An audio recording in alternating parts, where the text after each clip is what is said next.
Hey, hi there, everyone. I am Nancy Grimm Kelps. I go by Grimm and I use they, them pronouns.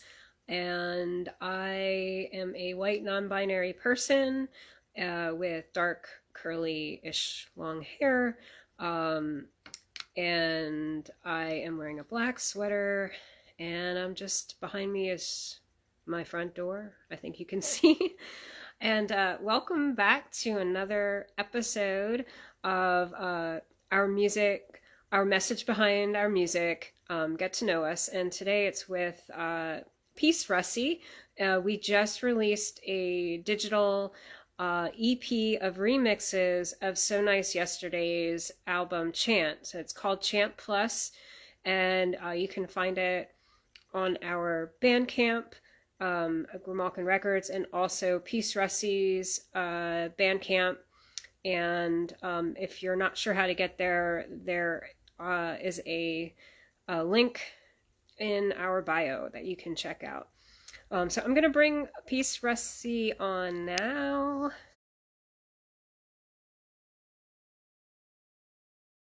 I don't know why it keeps saying accept. Oh no. Hmm. I'm seeing your request and I am clicking to go live and it just keeps Instagram. Let's see. Let me try again.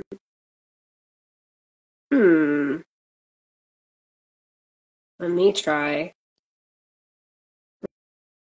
Let me cancel it and then invite. See if that works. It worked. Hooray! It worked. There's always a glitch. It was weird. I kept hitting accept and then it just kept showing me that. But yeah, like it didn't work. But I'm glad that canceling it and inviting worked. Nice. Yeah. Nice. So how are Hey, you doing today? I'm doing well. Today it's Friday.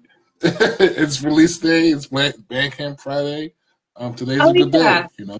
Yeah, I forgot about that. I forgot it was Bandcamp Friday. Yeah, so even more reason to support artists on by buying their music on Bandcamp. Yeah. So I always like to get these interviews started with asking folks how they first got into music as a listener. You know, maybe a first favorite, musician, bands, song, maybe first album you bought, whatever you want to share with us would be really cool. Yeah. So I can man, my very first entry into being a listener was probably hearing both my mom and dad sing all their favorite songs, and I mean they sang everything. I mean they very much had their ear to the they very much had their ear to the street as far as like what was going on musically. It's just wow. My mom was going through some things, and she was recovering from being a product of the '80s, and just kind of living living her life like it was golden. And I think one of the more clearer entry points would be when she was attempting to be born again, and she would just play this tape over and over again. This gospel artist named Helen Baylor. Like she would just sing. She just play it all day long, back like from each side to the next, like when she was cooking, when she was cleaning. And then my dad would have all these old gospel records. Like like both my parents were both rooted in Christianity for forever, and like so that was probably my first, or rather my more glaring memory. But like, I mean, we listened to everything. Like, R&B came on in the evenings. Club music came on. When I was living with my grandparents, like going to the school every day. You would just hear Baltimore club music as early as 8 o'clock in the morning. You come home. you got the more contemporary stuff, some of the gospel stuff, and then at night, if you could turn the volume down, it's just a little bit, just within your earshot. I would, I would listen to like Quiet Storm stuff. So, Yeah. so yeah, as a kid, like I was a little spoiled, but I was a little, like it's been a very musical journey as a listener. So Yeah. Oh, well, awesome. Yeah, I did forget to mention you. You're in Baltimore. Are you born and raised in Baltimore too? I am born and raised in Baltimore, but I actually live in Silver Spring right now. So it's Oh, been okay. 10 years. Yeah, yeah. um, Okay, yeah. But but it's like, about 40 yeah, years. I'm yeah. sorry. No, no, that's cool. I was just asking because I know like Baltimore, well, the whole DMV area really, but Baltimore has a really rich music history. So Oh yeah. yeah. So anyway, do you have a memory of like buying a record for the first time? Anything like that? I'm just curious. Man, the very first tape that I bought, or the very first CD I bought, because the first tape I didn't actually buy. It was my first purchase, but I didn't actually buy. The first thing I spent my money on was uh, Nelly's Country Grammar. Oh, like like okay. Yeah. like that was the hottest joint of like the 2000s back then. Like I was like a kid and I could finally go off the block and ride my bike wherever I wanted to. And Yeah. that was my first purchase as a rap fan, but like, I mean, I always loved classic rock, especially. I used to listen to like pop music. I mean, I still do, but like the first purchase Yeah. was going downtown near Lexington Market. There's a CD store there, and I thought it was really cool. And I bought that. But anything that I guess that kind of coincides with, kind of seeing what was different was when I went to the Soundgarden. That's also in Baltimore. That's in Fells Point. What on earth did I buy? I bought a Hathaway CD. The guy who sings "What Is Love." I bought a Hathaway CD. Like from St. Louis, Missouri type rap to like cheesy early '90s Night in the Roxbury type music with Hathaway. So those are probably the first two that I bought. Within the span of my youth. Yeah, but. Yeah. Yeah.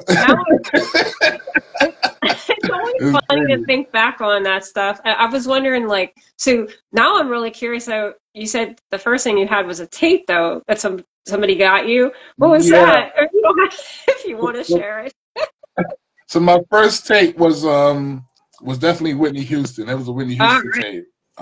Yeah. But it was a dub tape, so I guess it was sort of like a mixtape because you had Whitney Houston, you had Stacey Lattisaw, different R&B divas, and then you had Biggie like at the end of it for some reason, like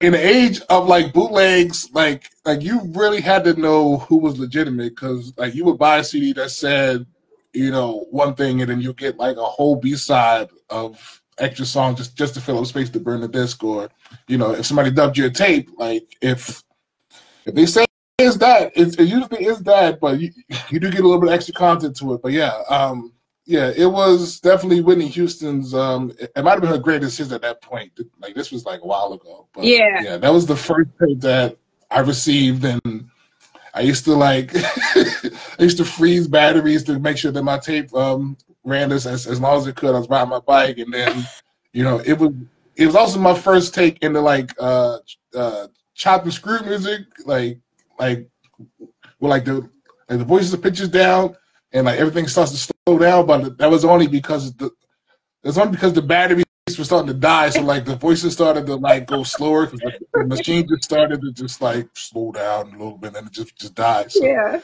So so like it's followed me to whatever influences I had early on, like followed me wherever I went and just in different ways, and pretty remarkable, you know. Yeah, yeah. I miss the day of making people mixed tapes, and like that Yeah. was just such a common thing back then. But yeah, all right. So how about you? When did you yourself start getting into actually producing, making music yourself, and like what how'd that happen? That officially happened maybe 2009. And this is before I met my other friends who made music. I had a barter agreement with my parents because I bought my first computer before then. I had hauled this giant Dell computer, like the size of a table, from like downtown onto a bus, mind you, because again, in Baltimore, if you're not driving, you're definitely taking the bus. So I went to this little computer shop, and I got this giant Dell that had like maybe 40 gigs of like RAM space of 40 gigs of RAM, and I like immediately uploaded all of my CDs on this thing, thinking I was gonna have enough space to try to make some music, and then it didn't work out that way. So fast forward, like during the weekend, I went to my dad's house, and they had found, quote unquote, found a new computer. It was much more shinier. Mine was just like jet black and dull, like very much an office computer. Theirs was more clean, like silver and white, and it was just really cool. And I was just going through it because I was like the resident, like, techno kid in the family. Like, I kind of knew how to fix everything or just be curious. So I found this music application called Magix on there, and I didn't know what it was. Like, it was definitely different from what I, knew what Fruity Loops was. Because like everybody in the city used like Fruity Loops or Pro Tools or whatever, and I didn't know what Magix was, but I'm like, shoot, I was so impressed. It made such an impression on me that I traded a whole computer for it. It didn't think it didn't think the thought wasn't on my mind to just maybe pirate the fucking app or just buy it myself, but it was just to take the whole fucking computer and just work on it. But yeah, 2009, made a bunch of stuff, and I uploaded it to my iPod, which is about the size of this thing here, like a vape or whatever. And I would just play music. I record music. I'd play it back. It sounded cool, for what was cool back then. It definitely didn't compare, but yeah, from there, joined up with a few friends of mine, and I had a lot of like influence as far as like the scene, as far as like knowing people who made music, and some people use Reason, some people use like I said, Fruity Loops, but yeah, that was my beginning, and it was a very rough beginning. Like, it was a very knee scrape moment for me because like it was just hard. It was really tough, but yeah, that was when I started. Yeah, yeah, very cool. So now, like, what do you usually do now to like record or produce music?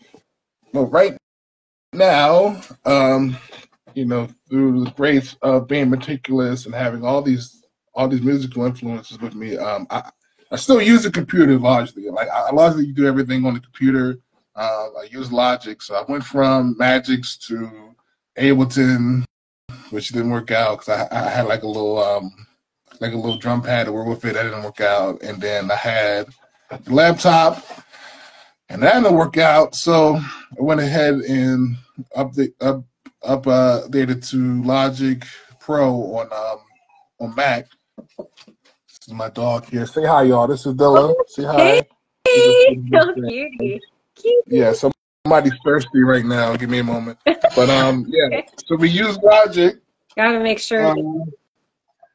You got to take care of your oldest child. You got to take care of the first one to make sure that they know they're still loved.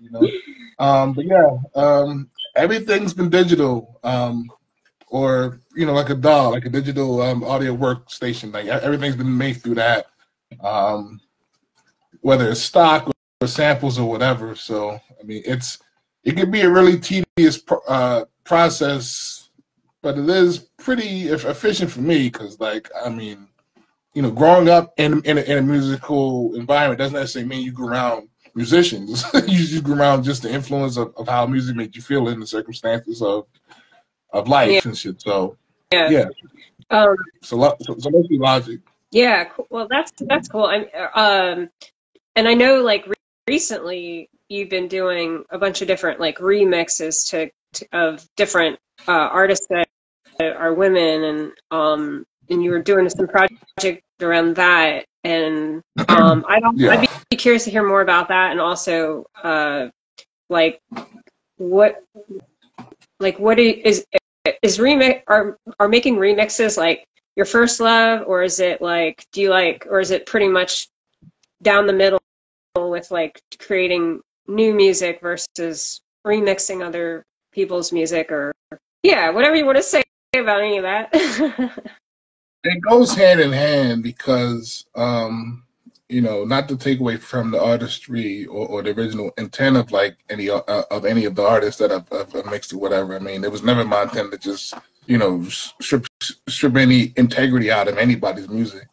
But more recently, it just kind of hit me that, I mean, just now, just explaining the process of how I make music, it coincides with remixing because it's a very intimate process of like creating music by itself, but to kind of create it around a voice or around inspiration it's a lot more seamless for me. Because like you can hear certain things in the inflection of the voice, of the pitch, of the tone, and that's how I started making music more recently, like with the Her Flowers thing.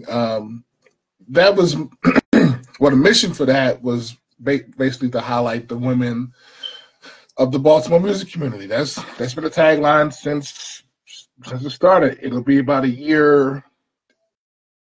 Well, tomorrow will make it a year since I decided to make that initiative a thing. And the album itself came out like a month later. But yeah, making music is just for me. It's the process of sort of a digitized version of love. Like, I mean, but my generation grew up in the space of kind of like seeing how things were starting to kind of be swept up, like everything traditional, anything that was more modern at that point was being swept up by the age of the internet, the age of being on social media, the age of things being more automated. So, so that is what I kind of fell into at that point because it felt easier to be more expressive about the music, about the music I wanted to make, the impressions I wanted to make on other people, the message I wanted to give, basically. Yeah. So, I mean, I will say that I do take a lot of inspiration from when I would go to different concerts in Baltimore. Like I would go to Sonar Baltimore or different venues in the city, and there would be like a vocal artist or recording artist there, and then right next to them is basically like an illustrator or a painter. And there's a guy here based in DC, Demont Pinder, who is like a very well respected artist and an illustrator. So for like any traveling artist, like any like featured artist that would like be performing, he would basically kind of paint like a mural of them like live, like live on set and things like that. So I took. I can admittedly say that I took a little bit of just that process of just, in terms of remixing, hearing people's words and hearing people's intent and their emotion, and just in my own perspective, kind of giving a bigger light to it or casting a larger, canvas towards it, I guess. Yeah. So, I mean, even if it is local, but especially for the local community, especially for the giving back to the local community is so important, and I think that's really awesome about like the Her Flowers project of yours. So that's really cool. Yeah. Tell us a little bit about the Chant Plus, the new EP we put out today. Yeah. Yeah. So Chant Plus sort of happened by accident, but sort of happened on purpose because I, like I said, I've known Burko, and I've known Tom Castles or Kasha or Tierra. For well over 10 years. They were in all former bandmates of mine. We had a now defunct rap group, or I did not rap at all. I'm not a rapper. But yeah, we have been involved in making music and just being, friends for years. And this was their first this was their first bit of like new music that they were putting out in like a while, at least 5 years prior, maybe. And according to them, I inspired their first album, Best Party Ever, because when I met my girlfriend at the time, I invited them, to come out. She lived in this big bungalow house full of roommates, all different types of people that were just, college age, post college age, just having, fun, just partying and drinking and just having the ball. And they came up with the name Best Party Ever for their first album. So, I'm sort of connected to them that way, But yeah, you have a friend in the chat saying you did rap. I have the vote. Oh God, are they teasing you? They're teasing you. Yes, they're teasing me, and they're like this is basically ransomware right now. This is ransomware because like my raps are terrible. Like I was forced. I've been forced to rap, and they're not good. I will say that. But that is my bandmate and one of my best friends. That is Malcolm. That's Malcolm Maximilian. Yeah. I've got your stuff too, bro. I've got all your shit. So, yeah. That's right. Yeah, we've all made stuff in the past that we're like, oh Lord, that's pretty cringy or bad. Quote unquote stuff, But yeah, I've been friends with them for a while, and I was very much inspired by like how they were, at one point how they worked well together and how they made music together. And I was sort of sometime about making productions for my group because I'm still kind of treading the water on how to produce the right way or how to make it sound the way I wanted to sound. So I guess when the time came around to it, where I felt like I wasn't so hard pressed to make the Mission of Her Flowers like the most single role goal that I had all year. I mean, I made multiple remixes for everybody, but I wanted to kind of come back to my roots and say thanks and give flowers to my friends who will put up with me. I put up with them, but have just put up with just me being me being critical or me being suggestive about different things or just me having a word. I mean, you can't really say much without doing it, so I did it. So, but I also wanted to just again amplify their work and amplify the mission that they were on at that time as a group, because I mean, life's a lot. Life, what they say, life in. So, so yeah, I mean, this was their first effort in how many years, and it was short and sweet. And I took to the lyrics more than the music. I won't lie to you. And I think that again, just wanted to amplify the message and the mood of the music, and like I've said in my bio, just kind of feeling the color of it. Yeah. And yeah. Very, very, very cool. And you made visuals too, and they're really cool. And you mentioned using AI, and I was like, I don't know anything about any of that. I haven't really tried. I would love to hear what was that process and like, yeah. I mean, when it comes to AI art, when it, the generic process is to write a prompt, use a style template, and go from there. You know, there's a big discourse about, you know, how legal it is, or how much integrity is in it, because it draws from different things that already exist. So, Sure. you know, and again, I use it mostly to convey a message. I don't sell anything. I don't, you know, solicit anything like that. Again, it is just part of the message of feeling, you know, the music, and just kind of giving it, you know, like a visual representation. So yeah. Oh yeah. So were you like telling like saying the feelings and stuff like that too? And wow, that's really cool. Yeah. Okay. That makes that makes a lot of sense. And like, I guess yeah, I'm curious about the whole thing. As I haven't, like I said, I myself haven't used it. And I know there is a lot of like controversy and stuff, but it does seem like it could be a very helpful thing in some ways, even if you know, even if it has a lot of maybe concerns for the future, you know. Oh, for sure. Yeah, yeah. I mean, I just think about how I've always wanted to just tap into my brain. Like, I've always seen these shows and all these movies in which how you can just kind of project, you know, what you're thinking, or like what, you know, what your mind is piecing together for you in the, you know, when you're daydreaming, or when you're dreaming, like you're trying to recollect these things, or, you know, when you hear.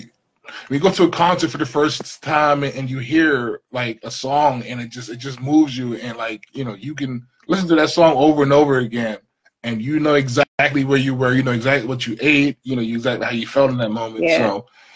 So, so I use Kyber AI. That's probably one of the more legitimate softwares on there, because like, I mean, they've got a very comprehensive process, and you know, you don't necessarily have to use anybody else's pictures. You know, but you know, not initially, you know, not as like a template, like you can just write up whatever you feel like it is that you want to convey, but you got to be really specific in terms of the style with this one. I use multiple apps for photo editing, for all these things, because they all have the same goal, but they don't always have the same tools. So, but Kyber is what I use especially, and you know, they are known for, you know, helping make you know, visual processes are like, you know, Linkin Park did like a whole video based off of AI, like I think right before Chester died. So, like, I mean, they're pretty on hand with helping artists create things without necessarily, you know, trying to, you know, steal. But I mean, again, that's, you know, the discourse is way too broad for me to try to simplify in like an interview. But yeah, I know that my intent, you know, is just to create and to amplify, you know, what my personal artistic impression is, and to just be an artist, man. But yeah, and it definitely helps, you know. yeah, And not so much the movement of the work, but just like, you know, having like a still image, and you just kind of grab it. Like, I mean, you see any kind of art piece, and you get inspired, or like it triggers you somehow. So yeah, that's what it does for me. yeah. Did you find any, like when you started using that as a tool in your for videos, did you find anything like really surprising, like because you're saying you're basically putting in words and feelings, and yeah, I'm just curious.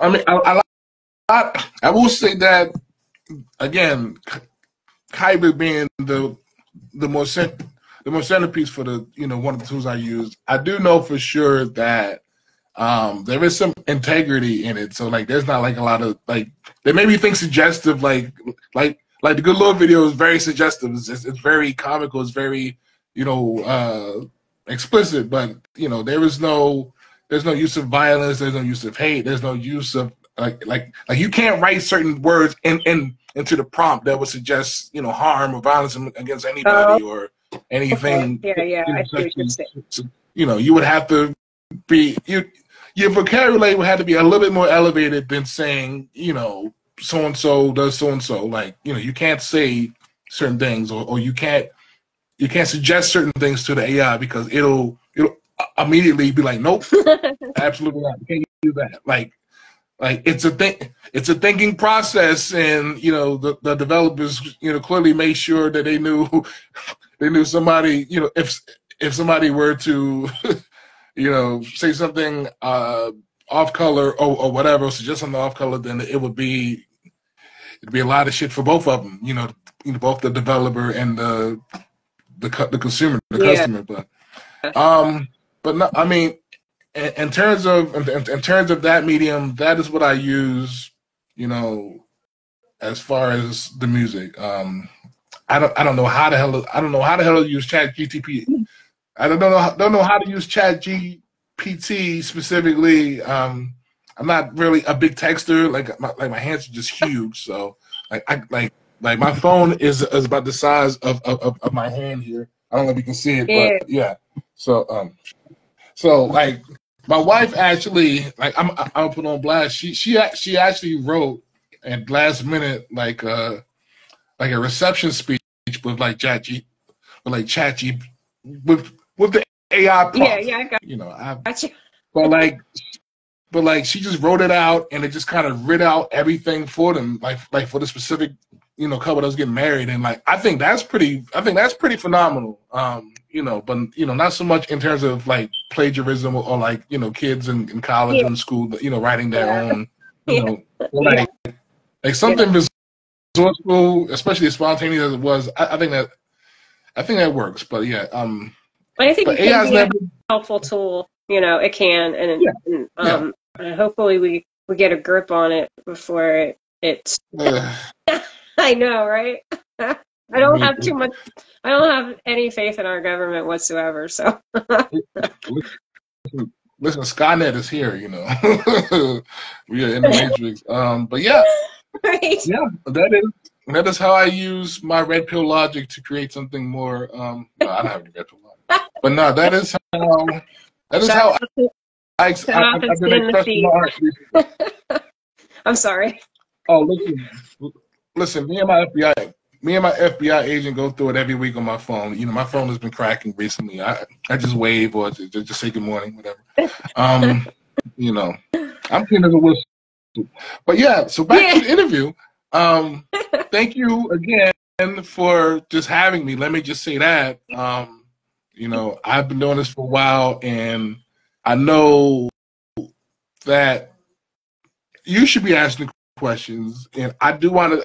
I don't want to go over you, but I do want to say thank you again, and just say, you know, thanks for, you know, allowing me to distribute this through the collective, which is Grimalkin. So, yeah, thank you. I was very excited to meet you and, you know, have you be a part of Grimalkin and what we're doing, and you know, and shout out to Tiara Berkelever, because she was like, how about Tim, you know, and I was like, well, Peace Rissie. and it's like, it was just really it was really cool to be introduced to you and your music and everything, and you know, you're obviously really like conscientious and passionate about, like, you know, just basically building community in general, like, and you know, it's really nice to have you be part of what we're doing. So, and I know you got a lot on your plate. I've got a heaping lot on my plate for sure. You've seen my first child with the dog, affectionately named Dilla, you know, after Jay Dilla. Yeah, he's not too keen about our new arrival. Oh no! Yeah, he's so jealous. People have warned me about it too. Oh shit! See, that's just him fighting me right there. But like, yeah, people have warned me like, yeah, you know, that dog's not gonna like that new baby coming in. I'm like, oh, he'll be fine. I'm like, you know, mind you, this is the same dog that I've carried like a baby for the last 5-6 years. Just like carried him on my arm and put his hand on my chest, everything like that. He is spoiled rotten. which is there's a debate as to who spoils the most, but the answer is usually me. But whatever. Yeah, I'm sure maybe over time it'll change probably. But yeah. Well, yeah. Before we get into some other things, I just wanted to make sure you had an opportunity to tell us about any other projects you have coming up or out that you want people to check out. Okay. Well, please check out Chant Plus. It is through Grimalkin. It's through Grimalkin Records and through the wires of my computer. I'm independent, so check that out on PeaceRussie.bandcamp.com. I put out a EP about 2 days ago. Prior, the EP before the EP. It's just strictly instrumental. It's called "Thank You for the Flowers." It's another installment of the whole Flower series. But that's not gender affirming or gender centered. It's just music. It's just another, floral kind of flouty, kind of like, beautiful feeling, and just, it's sort of an indication of a new type of musical direction that I'm trying to make. As far as kind of blending, ambient and R&B stuff. Yeah. So Thank You for the Flowers is out. Me and a good friend of mine, Only. He's based in Baltimore. He is the head coach for Coppin State University's lacrosse team, and an incredible actor and father and all that stuff. He's we've known each other probably just as long, if not longer, than I've known Tierra or Kasha or Berko and Tom.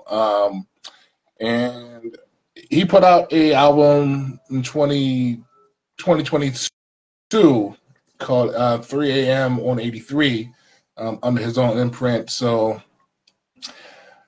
we have that as well. So we have singles that I basically remixed his album.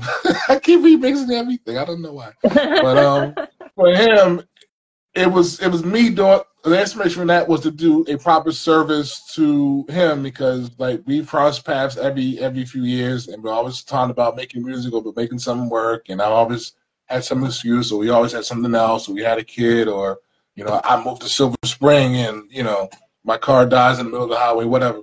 So I just decided to just do, I put it out like right at the literal end of 2023. It's called Peace Russie, and only the singles. That's out. I have a single on there with him as well, and have a single called Everybody, which samples everybody, and that's also on the Thanks for the Flowers project. But other than that, I mean, PeaceRussie.bandcamp.com. There's music there. There's a few videos kind of throughout there. I mean, if you're interested in the music, interested in connecting, everything is through Peace Russie, whether social or what have you. So yeah, and the visuals that Peace Russie made are on the Bandcamp with the tracks. Yeah, and so what are some of your biggest influences then? And they don't necessarily have to be music influences. It can be anything that that inspires you to create. One of the biggest influences that's non-musical would probably be my dad. RIP. He passed almost. Well, no, it's too early. But his birthday was yesterday. But he passed 6 months after that. So it's been about 9 years now. He's probably been the more polarizing but more affirming male influence I've had, like just as an adult or just as a person.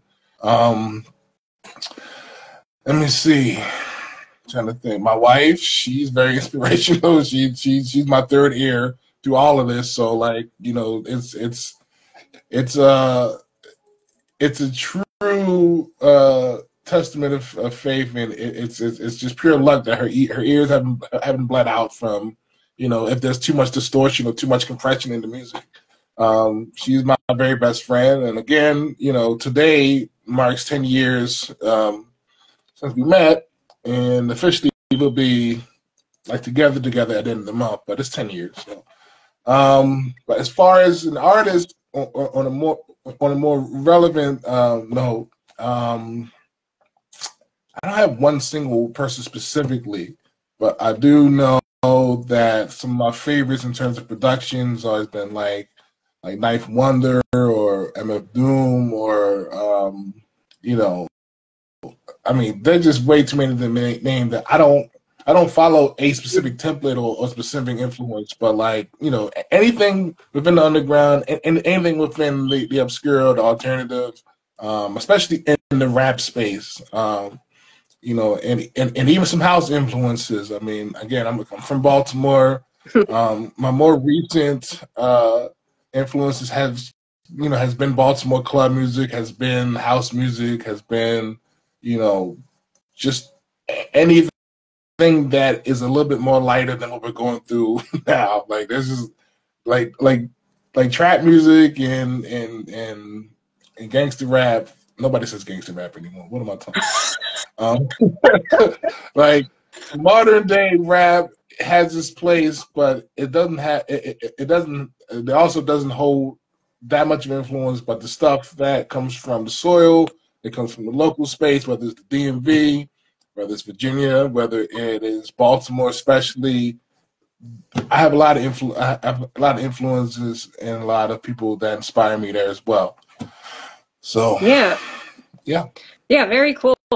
And just like since we've been talking, I've been thinking, I mean, you know, definitely not to put you on the spot, but it would be cool sometime if you wanted to do some kind of like remix of your music, or like, you know, where we give people stems, or maybe you do it if you do instrumentals, maybe we challenge folks to put vocals over top, or I don't know, just throwing that out there for a future if that, you know, we could talk about. I mean, look, I think that would be an excellent opportunity to do a little bit of outreach to the community and to the collective, and it's supportive for sure. I mean, I've got a lot of music, so it's just a matter of packaging everything and keeping everything nice and secure, and then sending it out. So I mean, We could we talk can definitely work on that. sometime about, yeah, that would be really cool. Yeah. Yeah, so I guess so part of what, you know, Grimalkin's trying to do is like we're much more than about just music. You know, we're mutual aid, mutual support. We're trying to encourage folks to get active in their local communities, and we're really working on finding alternatives to the current structures in the music industry, by you know, through community care and mutual support. You know, we can create opportunities and through grassroots support, create opportunities for folks to share their skills and be paid for them.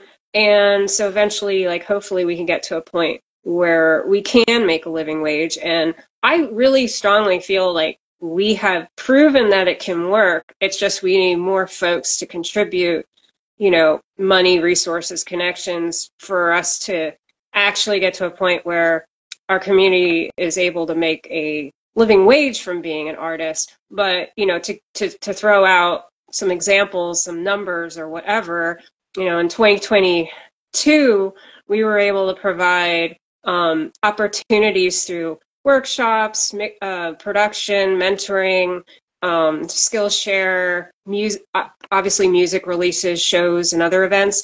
We were able to create opportunities that paid out $10,000 to our community, and then this year we were able to over triple it. It was 35,000 that we were able, and 10,000 of that was just from our festival alone. That went, you know, 86% of our budget from our festival went directly to the artists that were playing or working the event.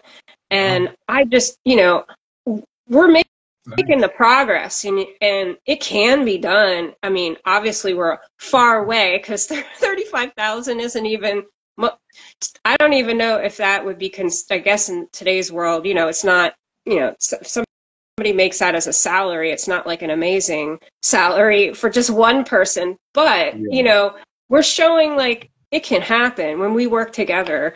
And I'm really, you know, I'm really encourage folks, if you're supportive of what we're doing, to really get on board. And not everybody has money. A lot of people do have some disposable income. I know I did before I was doing this full time, and I would put my money when I was a vocational counselor, you know, and a teacher into what we were doing. And so I know that there's folks out there that could support it if you think what we're doing is important, to not only be a part of it but also contribute to it. And everybody has something to contribute.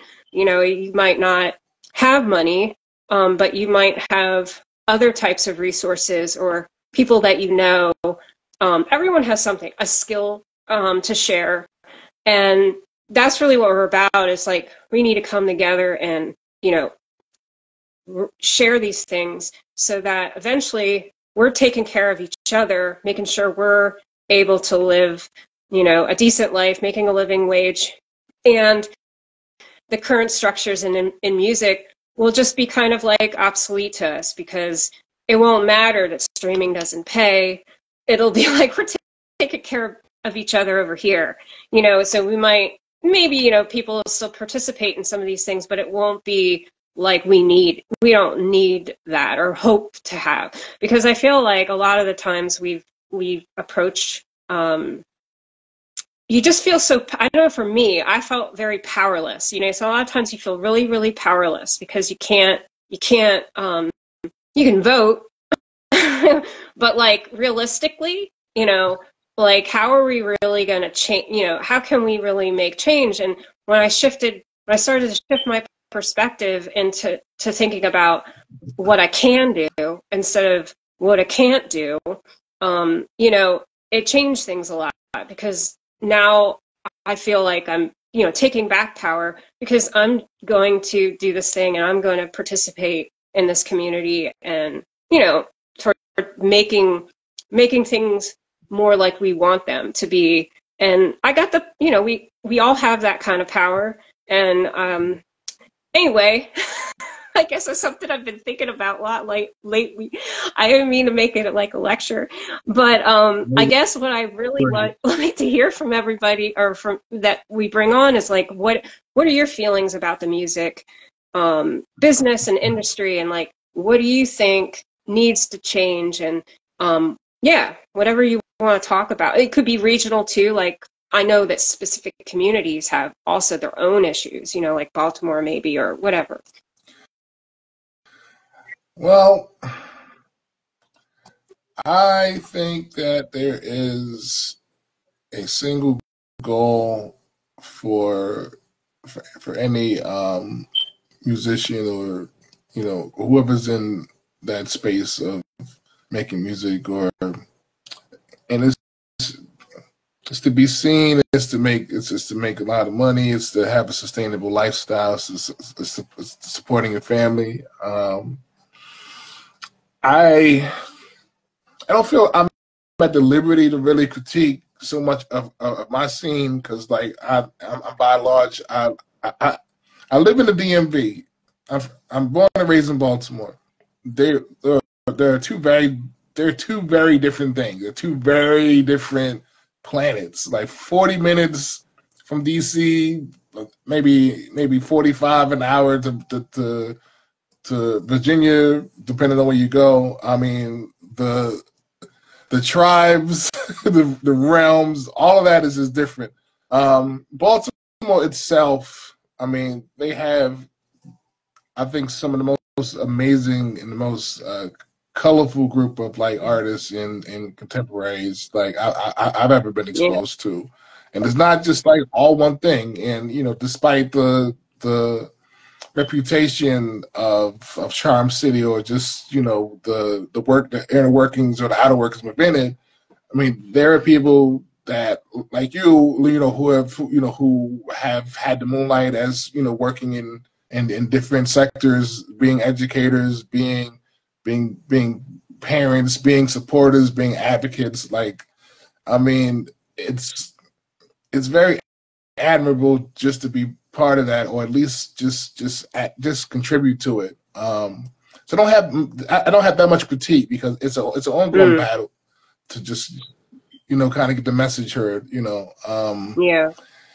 And also my name is Peace Russie, and I'm for peace. But no, I mean, I do a lot of it. Do a lot of what I do out of love, and if people want to contribute, that's fine. But in this case, I'm, am handing off whatever profits is made off my recent effort towards Grimalkin, not just the recording collective, but just the mission.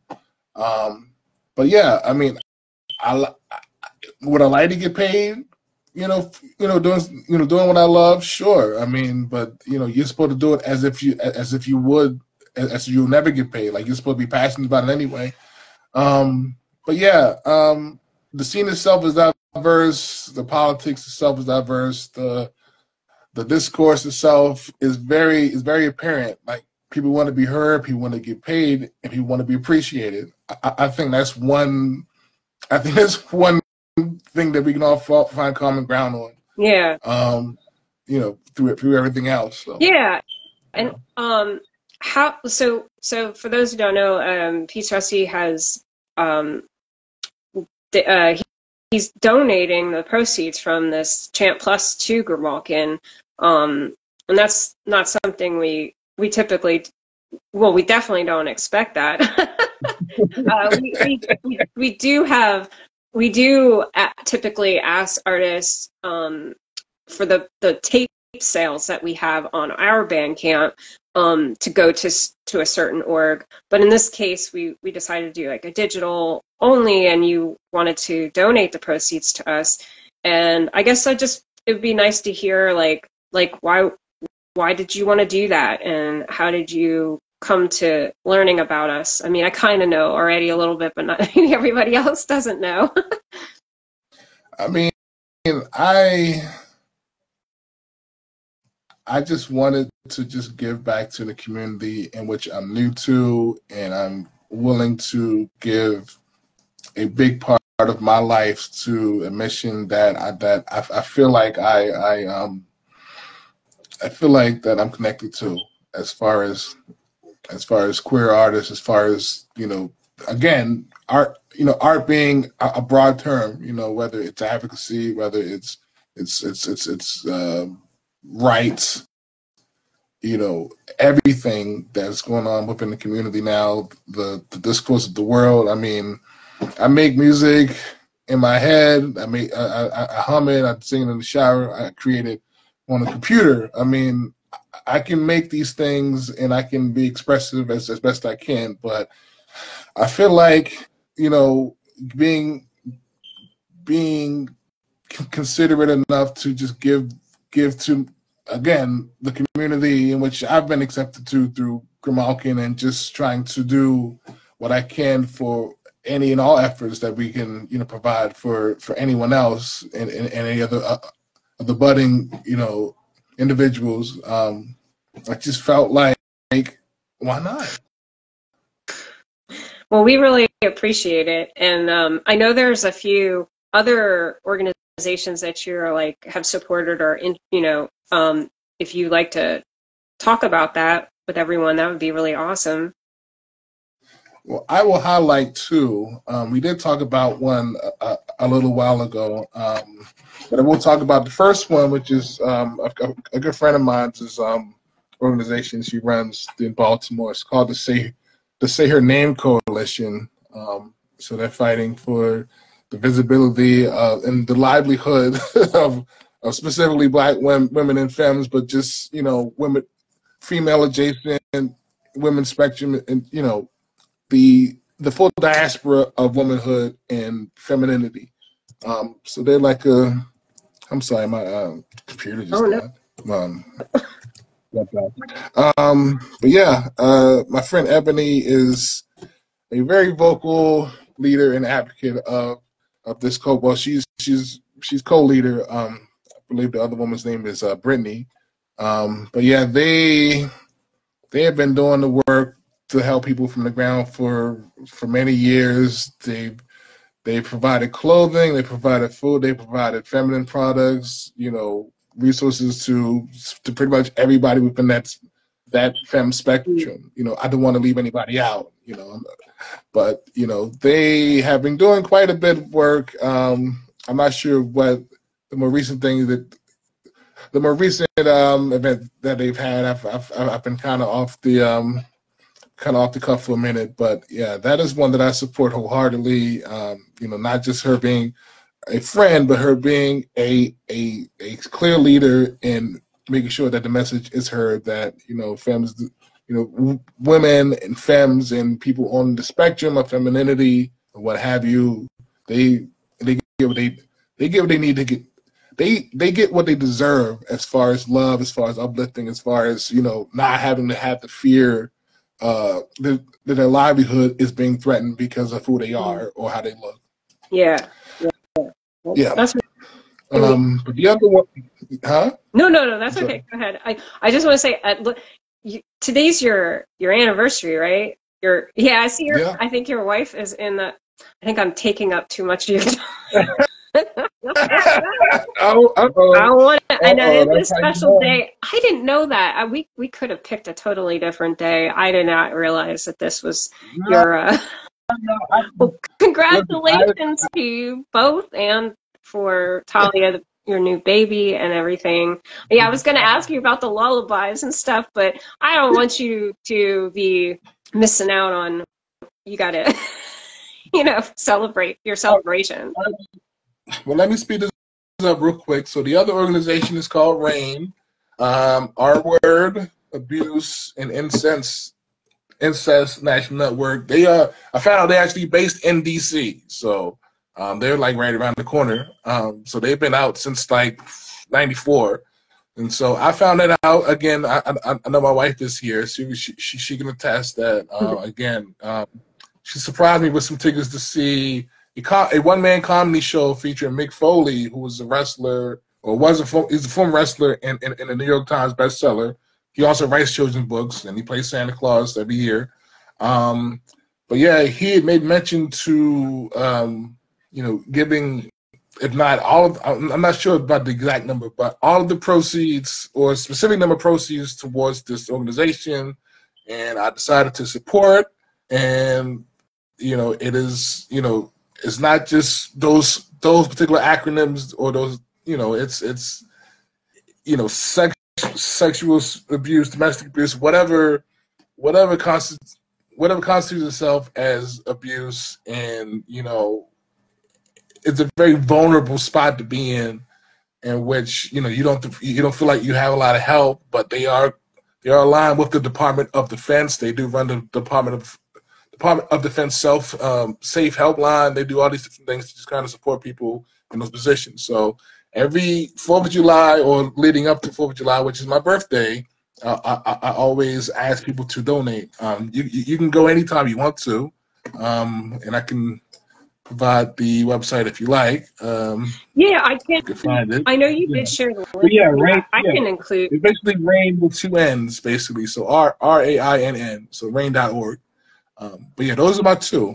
Yeah, well, so the final thing I always ask folks is just to share some words of wisdom or hopes for the future. We won't have time to talk about the lullabies, but it was funny because I was asking Peace Russie what he's been listening to right now lately, and it was like, if I'm going to be honest, lullabies because your new baby, right? Yeah, they go hard, man. Those lullabies, man, they hit, man. But no, I will simply say what I've always said. Just my simple tagline is just when in doubt, create. Whether it's music, whether it is a objective to be better, to feel better, to give yourself grace, to give yourself, more credit than you wouldn't otherwise. I mean, there's a whole lot of things going on. There's a whole lot of crises of identity and existentialism. I guess there's a lot to take in and to doom scroll and to just soak up and to just wither away from. But when in doubt, create. Whether it's your own narrative, you can choose your own adventure. You can create a space for yourself, and then you can find a community within that space to make sure that you're to remind you rather that you are loved, you're seen, and that you're not alone. Yeah, that's really awesome advice, and I really appreciate you coming on and talking with me. I really appreciate you trusting us to put the Chant Plus out, and that you want to be a part of our collective and what we're doing and everything. And I hope I get to meet you and your wife in real life at some point. At some point when I'm in Baltimore. I have several friends there, so of course there's Burko's there, and my friend Mariah, who's woven in, is there, and sometimes I get I get a chance to do that, but yeah, I would love that, and maybe this year, if you're up for it, you could be part of our festival. It's going to be in October. If that's something that interests you, we could talk about later. But thanks again, and I hope you have a wonderful rest of your anniversary day. Sorry I kept them, and and also a wonderful weekend and everything. And like just best wishes for. I hope Dilla gets gets used to Talia, and best wishes to all of you for and your family. So thank you. It's a process, but thank you for having me. And we'll definitely meet again, we talk sure. soon. All right, you take care. Bye.